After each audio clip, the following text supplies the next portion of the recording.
Hello and welcome back to my crafting vlog. So for those of you who don't know me, my name is Mandy and I like to quilt, cross stitch, knit and crochet. So I thought I would upload this vlog from my craft room. I don't know about you, but I just feel so much more comfortable in my craft room. So yeah, it's nice and cosy, although it's a bit messy looking. It's very bijou, but it's just my comfort zone. And yeah, I did actually record a vlog yesterday from my dining room. I don't know why I feel more relaxed in my craft room. I feel more like I can chat. So today I thought I would pop on. It's Wednesday the 20th of August 2025 and I don't know where the summer's gone. I really don't. So Davina from Little Workroom Crafts, if you're watching Davina, you'll be getting your wish very soon, won't you? Because September will be here. So, because I know Davina loves autumn. Well, most of us crafters tend to like autumn, don't we, for some reason. I think it's because as the nights draw in and it gets a bit colder, you know, you feel cosy, don't you, when you're crafting. And then we've got the Christmas coming in for those who celebrate, and we look forward to making those gifts and things. So yeah, I think most crafters do like to craft in the colder months, should I say. Well, I've got quite a bit to share with you today, so I thought we'd start with cross stitch. So you know, I do plan my projects. I am a planner. I'm very analytical, you see. I like to plan and organise, and that's just how I do things. I've always been like this. So I had popped on my planner that I wanted to frame some cross stitch, and I've done it. Let me show you. Let me show you the pattern first. This is Pear Tree Inn by Little House Needleworks. I'll bring it a bit closer and you can see. So I think I stitched this. Well, it was I think it might have been a couple of years ago, you know. But let me show you the frame. Well, let me show you it framed, should I say.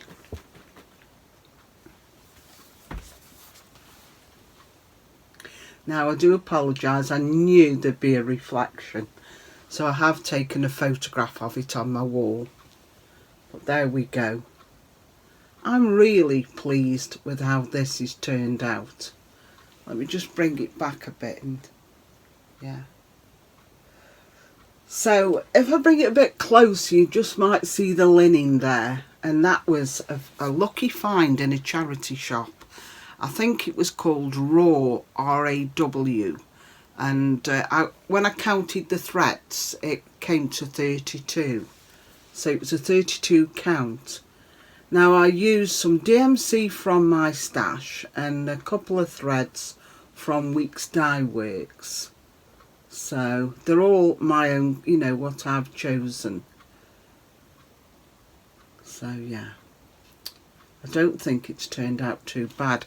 I do think the pairs should have been, wherever I put that pattern, that's good, isn't it? It's here. I think the pairs look a little bit darker on the pattern, and I have swapped those out, so they turned out a little bit lighter, but I still think it looks pretty good, and I like how it's fit the frame. So this frame, I'll bring it a bit closer, I like it, don't you? This was a frame I purchased from a framing shop in Alsage, which is the next, well, there used to be villages, I don't think you can call them villages anymore. But when I was a young girl, I live in Church Lawton, where I live now, and when I was a young girl, we always used to say we're going down the village, and Alsage was known as the village. But unfortunately, it's grown so much now, I don't think you could call it a village, and there's certainly not the village shops anymore. It's more vapes and barbers and, well, There's the supermarket, but it's opticians, vapes and barbers, I would say, and the odd, you know, bar, coffee bar. But yeah, the poor old framing shop closed down, so that was very sad. But I did manage to get some frames before he finally closed his doors. So this was also in a sale. So right, that's that one. I did take some footage of me framing these pieces, and I thought, well, maybe in a couple of weeks I'll upload a vlog about how I laced the cross stitch and framed it. Right, my second piece is called Glory of Autumn, and this was a dimensions kit. And I think the artist was Rudy Reichart, if I remember correctly. Now if it's not, I'll pop the artist's name down below. So again, I've managed to get it all into the frame. I'm so pleased with this. Now this frame was from a charity shop and it only cost me 99p. Now there is, it looks like it's got a little bit battered on the frame, but Dave says he'll get some, you know, something like a wood polish and he'll buff it up. I'll bring it there. But I like this frame and I'm not going to change it. But my friend came the other day and she said the frame ruined the piece. She thought I should have had a frame similar to the pear tree inn, but I haven't got any other frames. I've got lots of frames in my stash from charity shops, etc. But yeah, I was a bit disappointed when she said that, but I think it looks okay. What do you think? I mean, I'm not going to change it, but just tell me if you think this is okay. I don't know. It's made me think now. But I'm so glad this is framed up now. And I know I moan whenever I'm cross-stitching dimensions. I always moan about the back stitching, but it does bring it alive, doesn't it? You know, does bring the picture alive. And you got all that depth because you're using maybe 3 threads sometimes, or 1 thread. I think the sky is 1 thread, and that's what makes the trees stand out a little bit more, and then you'll get blends where you'll use 2 colours. So yeah, it's very interesting stitching dimensions. That's my 2 finished framed projects. So I have got some more cross stitch to frame, but no matter how hard I've tried, I've searched my stash of frames and I can't find any frames to fit those pieces. This is the problem I get with cross stitch. You know, you cross stitch away and then you've got to get it framed, and there's no frames what will fit the piece. But I am going to get them laced up onto mount board, measure them up, and then I'm going to send off for some frames, so I'll show you also how I do that. Right, let's have a sip of my tea. So today I've treated myself. I've got these tea bags, they're called Good Earth, well, they're by Good Earth, and this is mango, organic mango and moringa, I think it was called. I never heard of it. It's quite, smelled really fruity, and it, oh yeah, I can smell the mango. It tastes lovely. They are quite pricey, but it was on sale in Tesco, so that's when I buy them.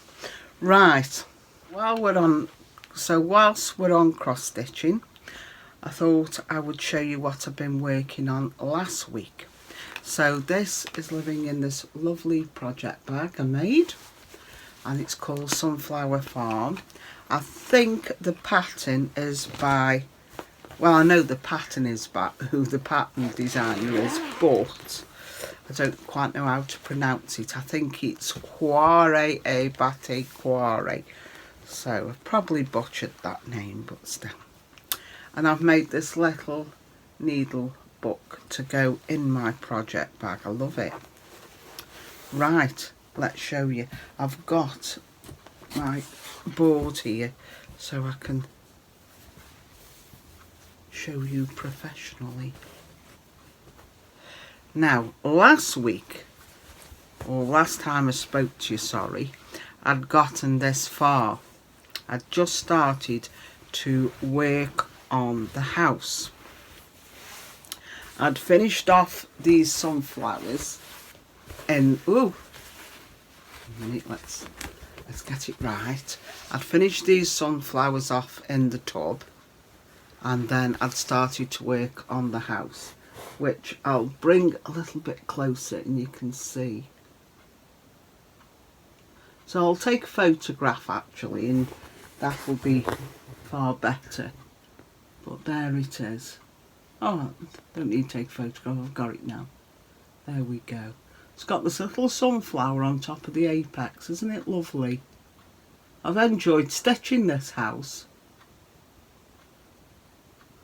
but it has taken me a while, let me say, and I did have to frog some of the stitching because I accidentally stitched the sunflower here. It's all symmetrical. I'd stitched it one row higher, and I thought, could I get away with it? I thought, no, I can't, because it's in a plant pot, and then you've got this checkerboard at the bottom, so I had to frog it back. But no worries. So hopefully next time I stitch on this, I'm hoping to finish the house, and up at the top here there's a table, and the table goes across and it's got some little jars of honey on, so I'm hoping to also complete the table with the honey. So there we go. Now this fabric was a little bit of fabric I had left in my stash, and it's a 28 count, and it's a DMC, and it's called Light Mocha Linen. Now I've had a little purchase, and I love it. I purchased this. It's just I think it's a 6 by 6 inch what are they called? Q-snap, that's it, Q-snap. And because it's new, it's all tight, and it's keeping the fabric nice and taut. But I'm going to make a little grime guard for it, but at the moment I'm using it for all my cross stitch. Love it. Love the little Q-snaps. The other whip go number for this week I've been working on corresponds to the square for chocolate or coffee, or is it yeah, chocolate or coffee. And these are by Erica Michaels. I wanted to do some more little smalls, really. One, because I haven't got the wall space, and two, because I just need to make some more smalls to fill up my trays. So let me show you, because I've cut them down now to size so that I can, get ready to make it into a pillow. So you saw this one before. I made this, stitched this a few weeks back, but I didn't, can you see these little curly bits, and then makes it look like a Sputnik a bit. Those are just single thread, and so I finished those off on this, and then I cut it down and overlapped the edges. So hopefully I'll be digging out some fabric. Now I was going to send off for some brown velvet, but I think I've got some in my stash from a jacket I made, but it's all different colours. It's got ambers in it and everything, but we'll see how it looks, and I'm hoping to use that. And then this is the one I've been working on and I've now completed. So that was the stitch I completed last week. So I'm really happy with how that's worked out. Now I'm working this on this fabric. It's called Opalescence and it's a 32 count. Now I've purchased this from Lakeside Needle Crafts. You can't see it, unfortunately, it's not showing up, and that's a shame, but it's got this like a greeny, it's like a greeny turquoisey shiny thread running through it, which, and that, I think that's why they call it opalescence, because you know when you've got an opal ring, you know that opal stone, and it's got that greeny yellowy sort of flat shine to it, hasn't it? That's how this is. It's a lovely fabric, but it's I have a terrible time stitching on it. I don't know whether it's because of the opalescence what's running through it, but the threads seem to be really stuck together, so I've had to use my magna glasses and my magnifying glass as well to see the stitches clearly, you know, see where I can put my needle. Let me just adjust my camera because I'm quite conscious that that's it. Right, now, so now I've stitched those two pieces, the square pillows, I've now got to start on the strawberries. So I've chosen this one to make first, because that seems to have more stitching in. But, you know, I've looked at how to make a strawberry on YouTube. So I've googled in about how to make a cross-stitch strawberry. And most YouTube channels I've come across, like, they show you how to finish once you've stitched the strawberry. So how to sew the strawberry together and finish it off. And I've watched Vanna Pfeiffer. I mean, she makes everything look so easy. But no one shows you how to start stitching the strawberry. So if I look in the pattern, Erica Michaels, she's quite well known for her strawberries. And she gives you this like sort of pattern, you know, with the different counts. So I thought, right, what I'm best doing to make me understand is I've cut out the actual fan for the 32 count, okay, on the fold, so it gives me this, okay, so that's how I understand it now.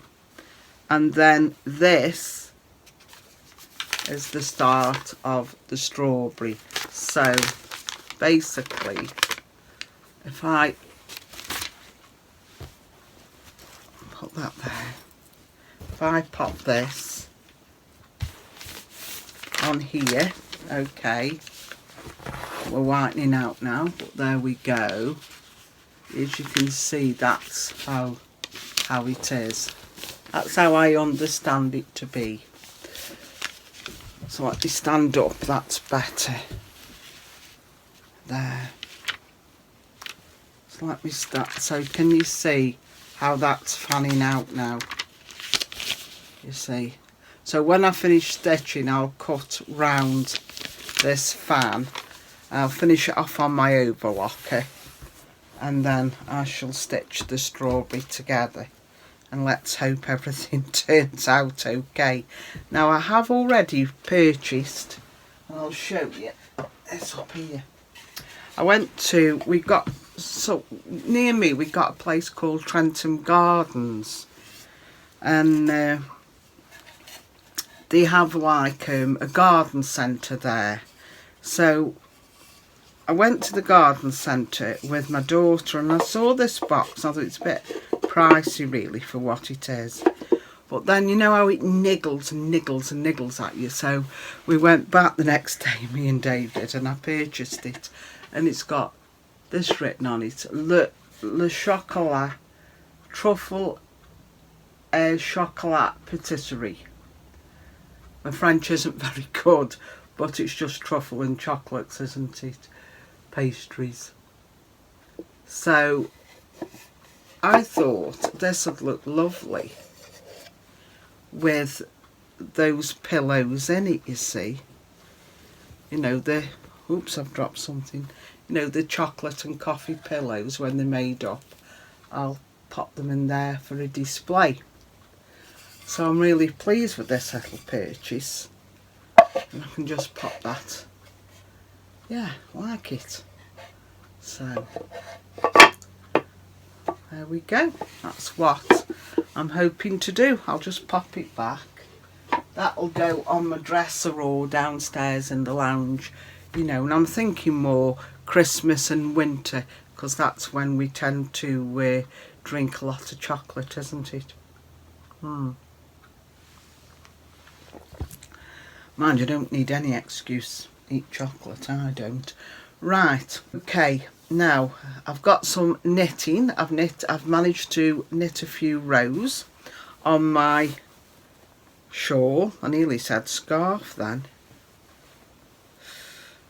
Right, let's show you this. So this is the, I can't say, it's called the Nurmalintu by Heidi Alander. It's on Ravelry, and I think I have put the project on there.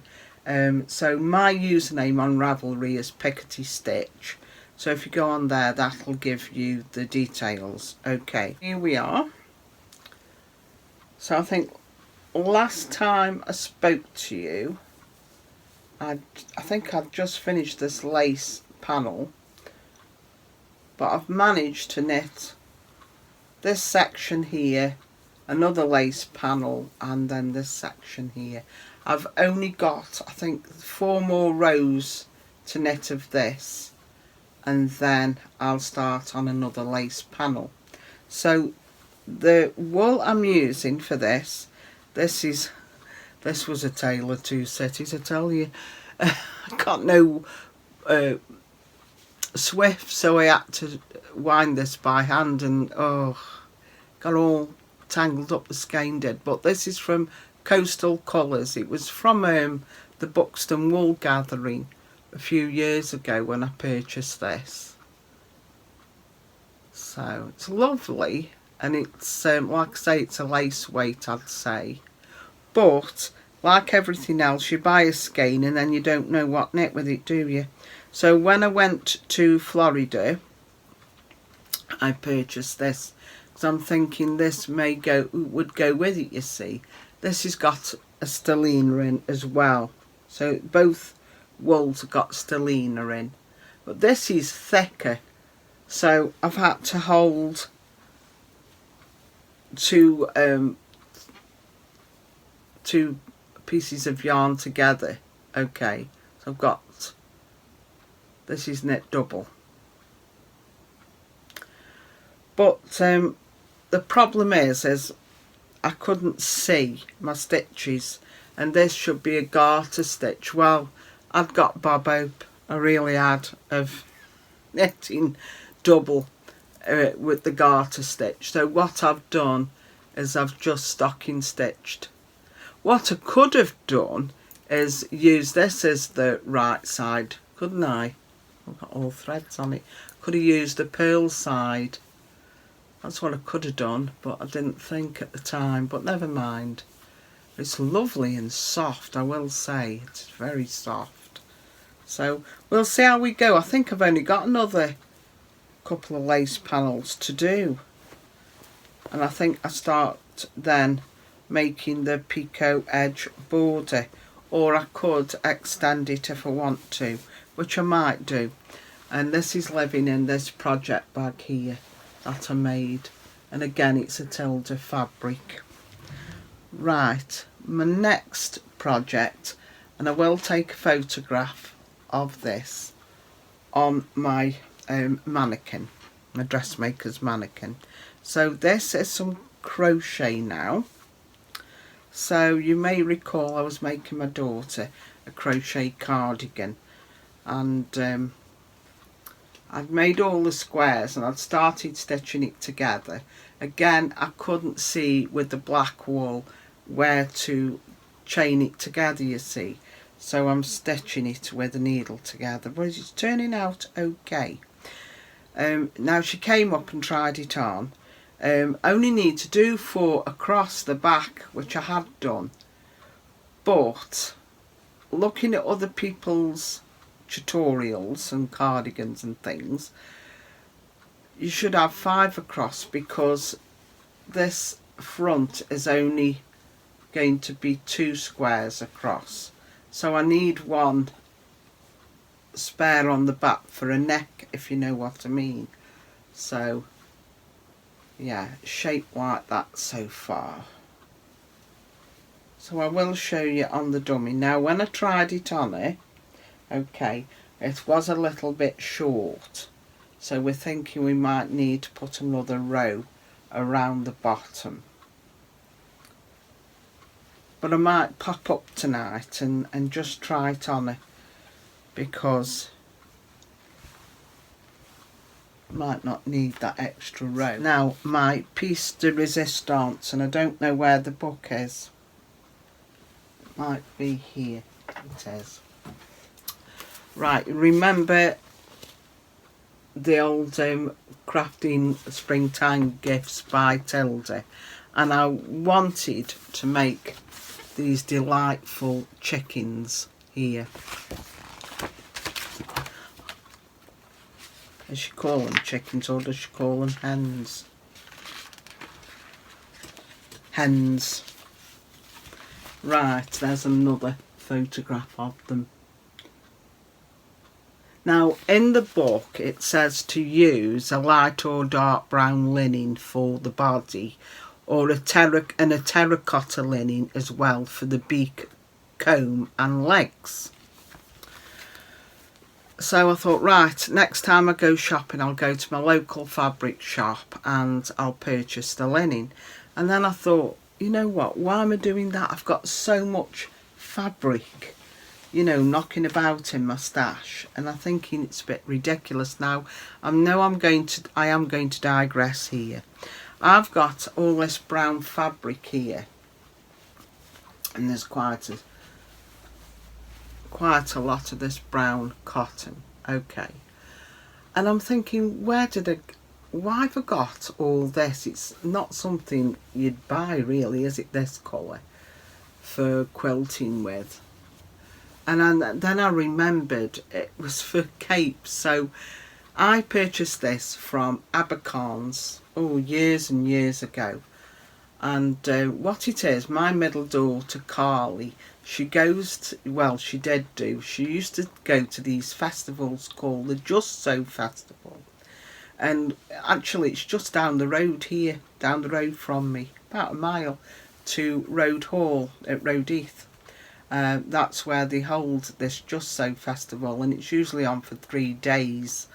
And what you can do is dress up. Now they have 4 groups, so there's foxes, owls, fish and lions, if I remember rightly. And you know, you dress up and you all go in that group, if you know what I mean. So first year she went, her and her hubby and little boy dressed up as owls, and I made the costume for that, and I'll show you a photograph, because I was ever so pleased, because actually used our Blake, they took a photograph of Blake wearing his owl costume for one of their promotions, so I was really pleased. And this is Carly and Joel, and so this photograph here is one of Carly. I made her a dress with all the little owl feathers on, and then for Blake and his dad I made the capes, you see. Right, now the following year she wanted to go, they went as owls again I think, and then the following year they decided they wanted to go as foxes, and we'd had another addition to the family then, we got little Arlo. So I thought, well, the easiest thing to do is to purchase some fabric and make capes, and I think this is why I purchased all this. to make these capes, and I'll show you a photograph of them dressed as foxes. I think after that they went as lions, but she actually made the costumes for that. But then there was a call to action, quick call to action, and I had to go down and help, and it was great fun. Great fun. She got a really good imagination, and she really enjoyed making the costumes on a sewing machine, so that was really good. So yeah, that's why I've got all this fabric, and I'm thinking, well, why am I going out to buy linen when I can use this? Why not?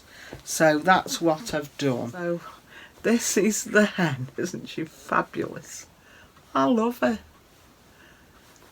So this is that brown fabric, and then this is some more I had in my stash. I think this is a quilting cotton. Well, I know it is. It's Kansas Trouble Kansas Trouble Quilters. That's the designer of this one. And then you perhaps can't make out the fabric on the legs, but it's the same as the wattle in the beak. But this was some fabric I'd left over. I've got it here actually. Just a scrap left over from a kit from Liberty Bell. This is called About a Boy, About a Girl by Annie Downs.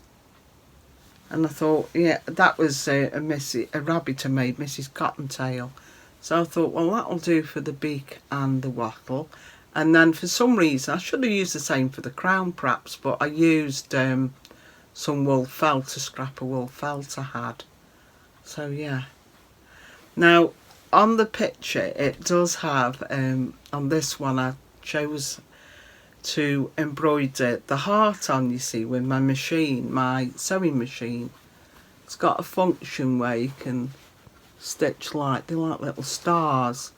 And it was going great guns there, but for some reason I've gone a bit off piste. I couldn't see the line where I'd drawn the heart, so it's gone up a bit. Some hearts do that, don't they? You know, when they draw them, they'll draw them like that. So I thought I'll leave it. I'm not going to unpick it. Doesn't look bad. And then that's the back. Oh, so sweet. And then I've just used some floss. You know, I have a box of floss, you know, the little bits where they're too big, throw away. And I just stitched on 2 crosses. So I want to make some more of these. I love them. And I'm thinking, I don't have to use linen. I could use this fabric. I could use any different, you know, ginghams, anything. It doesn't have to be just brown fabric, does it? So yeah, haven't spent any money. And it's really unusual, the bottom of the feet, how you make them. Very unusual. But yeah, loved it. I'm thinking of making a couple more, and I might actually do a sew along, because there's some things that, you know, I would alter on how to make this to make it a little bit easier. For example, on the pattern it does say to leave the opening there, but if you do that then you're going to show your stitching, so I did it underneath. So just things like that really. But yeah, really happy with my henny penny. Well, I hope you enjoyed this vlog. Don't forget, if you enjoyed it, give me a like. Give me that thumbs up. If you haven't already, could I ask you to subscribe? And happy crafting, and hopefully I'll see you next week with some more progress on those projects. Okay, until I see you, bye.